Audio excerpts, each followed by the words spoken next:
ایک بھائی نے اور پھر ایک کویشچن کیا تھا کہ جب ہم نماز پڑھنے جاتے ہیں تو اکثر ایسا ہوتا ہے کہ دوست وغیرہ مذاق میں یہ کہتے ہیں کہ بھائی ہمارے حصے کی بھی پڑھ لینا، اس کا کیا حکم ہے؟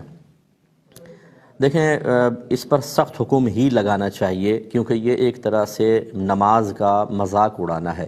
ہمارے حصے کی بھی تم پڑھ لینا، اگرچہ یہاں فی نفسی آپ کو ایسے نہیں لگ رہا کہ بظاہر نماز کے بارے میں، لیکن اپنی نماز کو ہلکا سمجھنا، اس فرض کی ادائیگی کو معمولی سمجھ کر مذاق کر کے دوسرے کے سپرد کرنے کی کوشش کرنا، یہ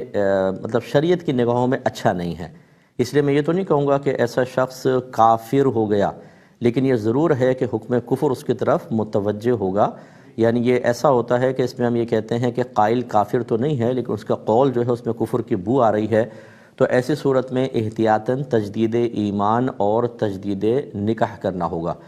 اگر آپ اس پہ آج بند نہیں باندھیں گے تو آپ دیکھیں کیسی غلیظ قسم کی پوسٹ آتی ہیں جن میں بعض اوقات صریح کفر ہوتے ہیں۔ وہ کیوں ہوتے ہیں کہ بنیادی طور پر یا اولاً ان کو روکا نہیں گیا تھا، یہ سلسلہ آگے چلتا جاتا ہے اور انسان حقیقی کفر میں مبتلا ہو جاتا ہے، لہٰذا ایسے لوگوں کے لیے یہی حکم ہوگا۔